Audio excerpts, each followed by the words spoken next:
நீண்ட ஆயுளோடும் நல்ல சுகத்தோடும் மனம் நிறைந்த மகிழ்ச்சியோடும் எப்பொழுதும் இன்பமாய் இருக்க கடவுளை பிரார்த்திக்கொண்டு தெய்வீக களஞ்சியம் சேனலுக்கு உங்களை அன்போடு வரவேற்கிறேன்.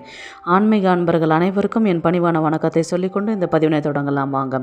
நம்ம சேனலை இப்போ தான் ஃபஸ்ட் டைம் பார்க்குறீங்கன்னா ப்ளீஸ் சப்ஸ்கிரைப் பண்ணிக்கோங்க. நான் போடுற பதிவுகள் உடனுக்குடன் உங்களை வந்து சேரும். அதன் மூலம் நீங்கள் கேட்டு பயன்பெறுவீர்கள். இன்றைக்கி நம்ம சேனலில் என்ன பார்க்க போகிறோன்னு பார்த்தீங்கன்னா, கோடி ரூபாய் கடனும் கரைஞ்சு போகும் இந்த பரிகாரத்தை செஞ்சால். இந்த நேரத்தில் இதை செய்யும் பொழுது ஒரு சிலருக்கு வந்து பார்த்திங்கன்னா எல்லா பரிகாரமும் எல்லா நேரத்துலையும் அது ஒன்று ஒன்று ஒத்துக்கும், ஒன்று ஒன்று ஒத்துக்காது. உங்களுக்கு இதை நீங்கள் செஞ்சு பாருங்கள். நீங்கள் எவ்வளவோ செஞ்சுருப்பீங்க, அதில் இதையும் ஒன்று செஞ்சு பாருங்கள். கண்டிப்பாக உங்களுக்கான ஒரு நல்ல பலன் கிடைக்கும். வாங்க வீடியோக்குள்ளே போகலாம். பண தேவை என்பது எல்லோருக்கும் அத்தியாவசியம். கடன் அடைப்பதை பற்றி யோசித்தாலே தலை சுற்றும். ஒரு சிலருக்கு மயக்கமே வந்துவிடும். என்னடா லைஃப்னு கூட ஒரு சிலருக்கு தோன்றும். அந்த அளவுக்கு பண தேவை இருக்குன்ற பட்சத்தில் கடன்ன்றது அதிகமாகிக்கிட்டே தான் போதும். இப்போது அந்த கடனை வந்து நம்ம கொஞ்சம் கொஞ்சமாக அடைக்கிறதுக்கும் வேணும், நம்ம அதுக்கான வருமானமும் நமக்கு வேணும் இல்லைங்களா?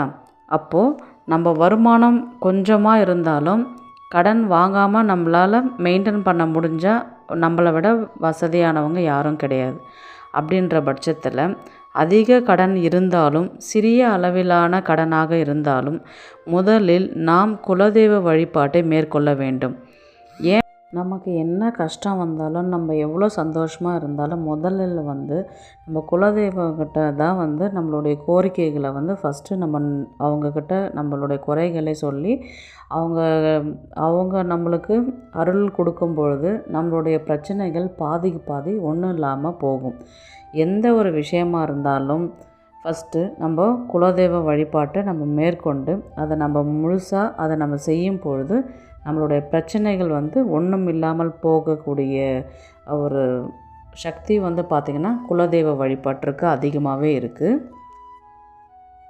குலதெய்வத்தை நினச்சி நம்ம வீட்டில் நம்ம விளக்கேற்றி நம்ம வழிபாடு செஞ்சு நம்மளுடைய குறைகளை சொல்லும் பொழுது அதற்கான பலன்களும் வேதனைகளும் கஷ்டங்களும் படிப்படியாக குறையிறதுக்கான வாய்ப்புகள் அதிகமாகவே இருக்கும். அது பரிகாரம் வந்து நம்ம என்ன செய்யணும், எப்படி பண்ணலான்றதை நம்ம பார்க்கலாம். ஃபஸ்ட்டு பார்த்திங்கன்னா உங்களுடைய கடனை வந்து எவ்வளோ அமௌண்ட்டுன்றது வந்து ஒரு வெள்ளை பேப்பரில் வந்து அந்த கடனை வந்து நீங்கள் எழுதிக்கணும். எழுதிட்டு கருப்பு நூலில் வந்து அந்த பேப்பரை நல்லா ரோல் மாதிரி பண்ணிட்டும் சுற்றிக்கலாம். அப்படி இல்லைன்னா நல்லா மடிச்சுட்டு ஒரு கயிறு போட்டு கட்டுறது வந்து கருப்பு கயிறாக இருக்கட்டும். இந்த கருப்பு கயிறில் கட்டின உங்களுடைய அமௌண்ட்டை வந்து நீங்கள் என்ன பண்ணணும், நவகிரகத்துக்கு போகணும். கோவிலுக்கு போயிட்டு நவகிரகத்தை சனீஸ்வரனுக்கு முன்னாடி வந்து நீங்கள் அந்த எழுதின பேப்பரை வந்து அவர் காலடியில் வச்சுட்டு 2 அகல் தீபம் ஏற்றணும். நல்லெண்ணெய் விட்டு நீங்கள் அகல் தீபம் வந்து திரி போட்டு நீங்கள் விளக்கேற்றி வழிபாடு செய்ய வேண்டும். இவ்வளோ அமௌண்ட் இருக்குது எனக்கு, இது வந்து கம்மியாகணும், இந்த கடனை அடைக்கிறதுக்கான வருமானம் எனக்கு வரணும் அப்படின்னு நீங்கள் நவகிரகம் சனீஸ்வரன்கிட்ட வேண்டிக்கிட்டு நீங்கள் விளக்கேற்றிட்டு 9 சுற்று வந்து சுற்றிட்டு அதுக்கப்புறம் நீங்கள் திரும்பி பார்க்காத வீட்டுக்கு வரணும். வீட்டுக்கு வந்துட்டு இப்போது நீங்கள் கடனை அடைக்கணும். இப்போது அந்த கடனை கொண்டு போய் நீங்கள் கொடுக்குறதுக்கு போகிறீங்க. அந்த கடனை வந்து நீங்கள் சனி ஓரையில் நீங்கள் அந்த கடனை கொடுத்தால் மீண்டும் கடன் வாங்குவதற்கான சூழல் ஏற்படாது. கடன் படிப்படியாக குறைந்து கொண்டே வரும். திரும்பி பார்த்தீங்கன்னா அந்த கடன் மறுபடியும் வாங்கணும், செலவு மறுபடியும் பண்ணணும், எனக்கு கடன் வேணுன்ற அந்த எண்ணத்தை வந்து ஒன்றும் இல்லாமல் ஆக்கிடுவாங்க. அந்த கடனே எனக்கு கடனே இனி வாங்கக்கூடாது, இருக்கிறத வச்சு நான் மேனேஜ் பண்ணிப்பேன் அப்படின்ற ஒரு சூழ்நிலைக்கு உங்களை கொண்டு வந்துடுவார் சனீஸ்வரன் பகவான். அதனால் நீங்கள் என்ன பண்ணுங்கள், உங்களுடைய கடன் தொகையை வந்து நீங்கள் ஃபஸ்ட்டு கொடுக்க போகிறீங்க அப்படின்னா அந்த அமௌண்ட்டை வந்து சனி ஓரையில் நீங்கள் கொடுத்து பாருங்கள். நீங்களே பார்ப்பீங்க, அது உங்களுடைய அந்த மாற்றத்தை கண்டிப்பாக உங்கள் லைஃப்பில் கண்டிப்பாக தெரியும்.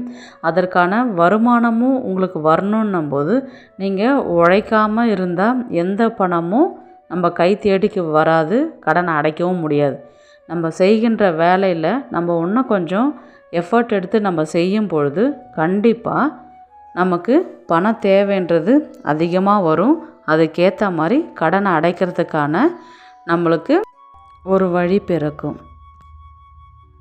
இது வந்து தொடர்ந்து 48 நாள் செய்யணும். நீங்கள் ஒவ்வொரு வாரமும் அமௌண்ட்டுன்றது கம்மியாகிட்டே வரும். அதே மாதிரி ஒயிட் பேப்பரில் எழுதி போட்டு நீங்கள் சுவாமி கால் பாதத்தில் வச்சுட்டு தீபம் 2 அகல் தீபம் ஏற்றிட்டு நீங்கள் வழிபாடு பண்ணிக்கிட்டே வரும்போது அந்த அமௌண்ட்டுன்றது கம்மியாகிட்டே வரும். நீங்கள் ட்ரை பண்ணி பாருங்கள். இந்த வீடியோ உங்களுக்கு பிடிச்சிருக்கும்னு நான் நினைக்கிறேன்.